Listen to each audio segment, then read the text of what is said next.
was gesagt werden muss. Warum schweige ich? Verschweige zu lange, was offensichtlich ist und in Planspielen geübt wurde, an deren Ende als Überlebende wir allenfalls Fußnoten sind. Es ist das behauptete Recht auf den Erstschlag, der das von einem Maulhelden unterjochte und zum organisierten Jubel gelenkte iranische Volk auslöschen könnte, weil in dessen Machtbereich der Bau einer Atombombe vermutet wird. Doch warum untersage ich mir, jedes andere Land beim Namen zu nennen, in dem seit Jahren, wenn auch geheim gehalten, ein wachsend nukleares Potenzial verfügbar, aber außer Kontrolle, weil keiner Prüfung zugänglich ist. Das allgemeine Verschweigen dieses Tatbestandes, dem sich mein Schweigen untergeordnet hat, empfinde ich als belastende Lüge und Zwang, der Strafe in Aussicht stellt, sobald er missachtet wird. Das Verdikt Antisemitismus ist geläufig. Jetzt aber, weil aus meinem Land das von ureigenen Verbrechen, die ohne Vergleich sind, Mal um Mal eingeholt und zur Rede gestellt wird, wiederum und rein geschäftsmäßig, wenn auch mit flinker Lippe als Wiedergutmachung deklariert, ein weiteres U-Boot nach Israel geliefert werden soll, dessen Spezialität darin besteht, alles vernichtende Sprengköpfe dorthin lenken zu können, wo die Existenz einer einzigen Atombombe unbewiesen ist, doch als Befürchtung von Beweiskraft sein will, sage ich, was gesagt werden muss. Warum aber schwieg ich bislang? Weil ich meinte, meine Herkunft, die von nie zu tilgendem Makel behaftet ist, verbiete diese Tatsache als ausgesprochene Wahrheit dem Land Israel, dem ich verbunden bin und bleiben will, zuzumuten. Warum sage ich jetzt erst, gealtert und mit letzter Tinte, die Atommacht Israel gefährdet den ohnehin brüchigen Weltfrieden? Weil gesagt werden muss, was schon morgen zu spät sein könnte. Auch weil wir als Deutsche belastet genug Zulieferer eines Verbrechens werden könnten, das voraussehbar ist, weshalb unsere Mitschuld durch keine der üblichen Ausreden zu tilgen wäre. Und zugegeben, ich schweige nicht mehr, weil ich der Heuchelei des Westens überdrüssig bin. Zudem ist zu hoffen, es mögen sich viele vom Schweigen befreien, den Verursacher der erkennbaren Gefahr zum Verzicht auf Gewalt auffordern und gleichfalls darauf bestehen, dass eine unbehinderte und permanente Kontrolle des israelischen atomaren Potenzials und der iranischen Atomanlagen durch eine internationale Instanz von den Regierungen beider Länder zugelassen wird. Nur so ist allen, den Israelis und Palästinensern, mehr noch allen Menschen, die in dieser vom Wahn okkupierten Region dicht bei dicht verfeindet leben und letztlich auch uns zu helfen.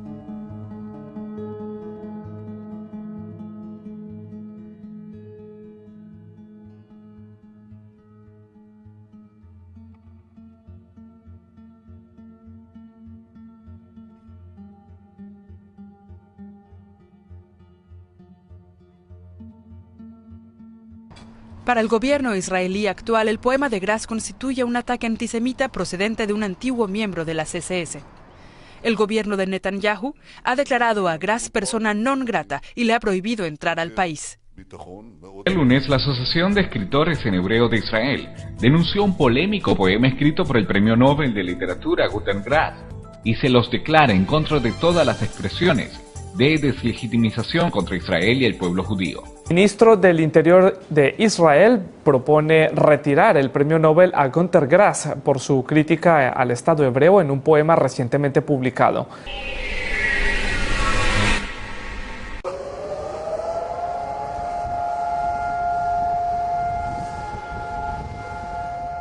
We came outside here of the German embassy in Israel to protest against the anti-Semitism that just came recently again in Europe and in Germany. Just recently we have exposed to Mr. Günter Grass, who spoke again against Israel. This guy 70 years ago was a member in the SS movement. Yo observo que muchos tienen miedo de criticar claramente la política israelí para evitarse precisamente el reproche de ser injustos con ese país, considerando la particular historia alemana reciente. El debate continúa y a él contribuye Günter Grass, declarando que la prohibición de entrar en el país recuerda a las dictaduras.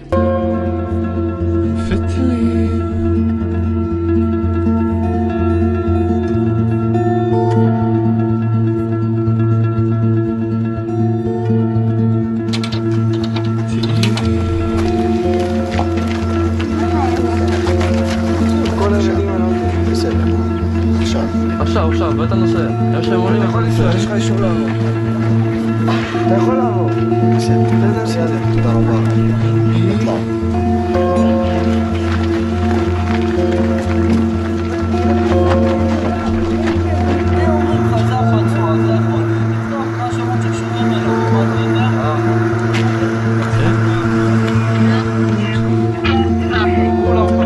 כולם חולים אותו.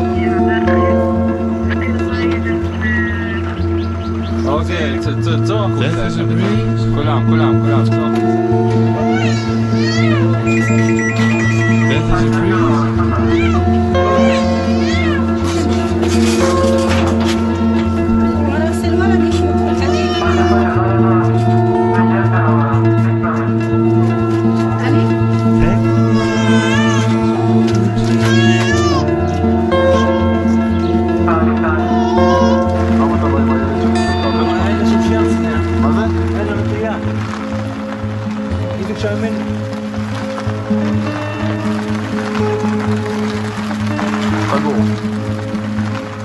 פגעו.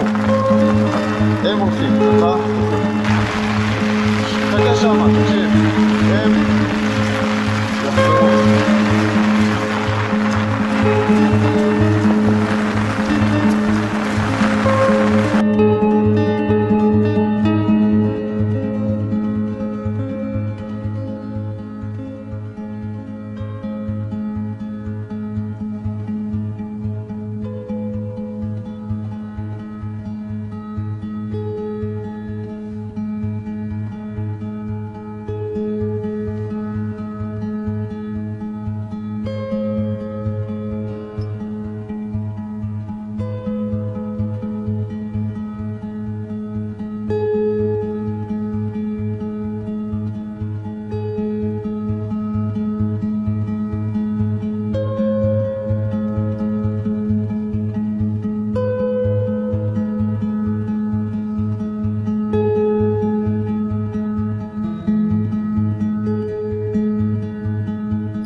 Saying that the Israeli pilots,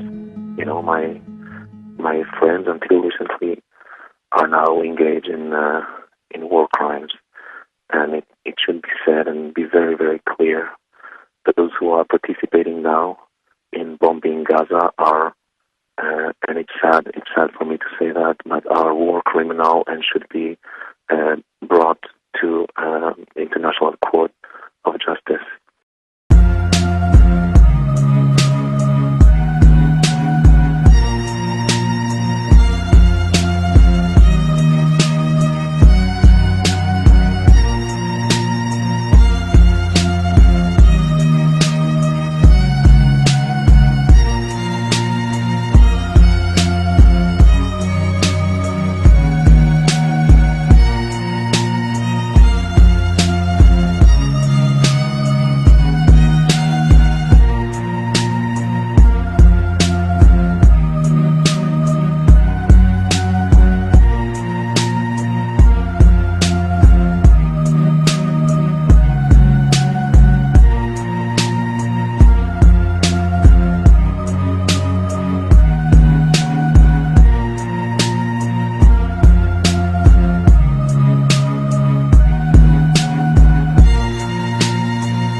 wanted to show the Arab world that they were capable of acting like a lunatic state and like mad dogs, that they wanted to restore the Arab world's fear of Israel, and that's why they acted like a lunatic state and like mad dogs in Gaza.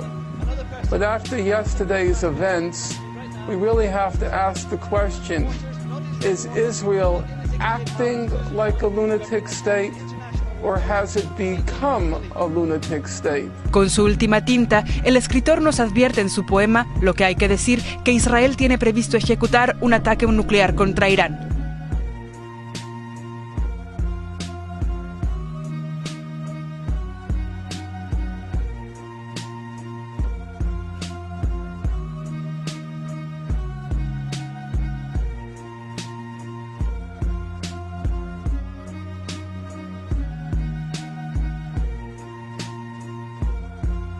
It makes you understand how the 30s happened, because Ahmadinejad, the president of Iran, is openly saying, while he denies the original Holocaust, he's openly saying that he's preparing another Holocaust to wipe Israel off the face of the earth. It's 1938 and Iran is Germany, and it's racing to arm itself with atomic bombs. ¿Cuán seria es la amenaza de que Irán construya un arsenal de armas nucleares? Nosotros tenemos algunos problemas. Irán está comprometido en actividades nucleares y muchas de las locaciones y materiales son vigilados por nuestra organización. Y hasta donde nosotros podemos verificar o decir es que ese material nuclear es para propósitos pacíficos. Así que estos países que se hayan sumado a este tratado tienen que honrar su compromiso y no crear armas nucleares. Ese es el caso de Irán. Otro problema con esto: hay algunos países que no son miembros de este tratado legalmente. Estos países, me refiero a India, Pakistán e Israel, no tienen esa obligación legal de no tener armas nucleares. They didn't say we'll wipe it out, you're right, but it will not survive. It is a cancerous tumor that should be removed. It was said just 2 weeks ago again. Well, I'm glad you've acknowledged that they didn't say they will wipe it out, because They didn't say we'll wipe it out, you're right.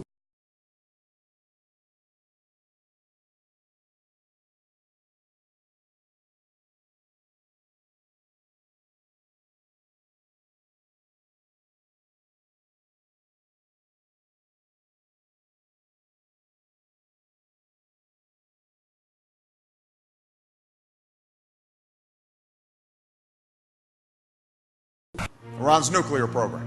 Threat Israel's destruction, the world's most dangerous weapons. Nuclear weapon denies the Holocaust, threatens to wipe Israel off the map, sponsors terrorist groups committed to Israel's destruction. Nuclear-armed Iran nuclear weapon. An Iranian nuclear weapon, terrorist nuclear weapon. Brutalized its own people, carried out terrorist attacks, Iran nuclear weapon.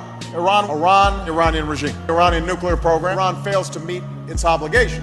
Iranian government. Nuclear program. Iran nuclear weapon. We put forward a very clear choice to the Iranian regime. A path that would allow them to rejoin the community of nations if they meet their international obligation, or a path that leads to an escalating series of consequences ¿Qué luz positiva se le puede dar a un país que quiere aniquilar a un vecino? Ese comentario fue sacado fuera de contexto. Todos los medios del mundo lo reportaron hace pocas semanas, como todos los medios del mundo reportaron hace pocas semanas. Y el presidente Ahmadinejad lo ha negado en repetidas ocasiones. Pero es un país, si tu vecino dice que te quiere aniquilar, no te vas a quedar con las manos cruzadas.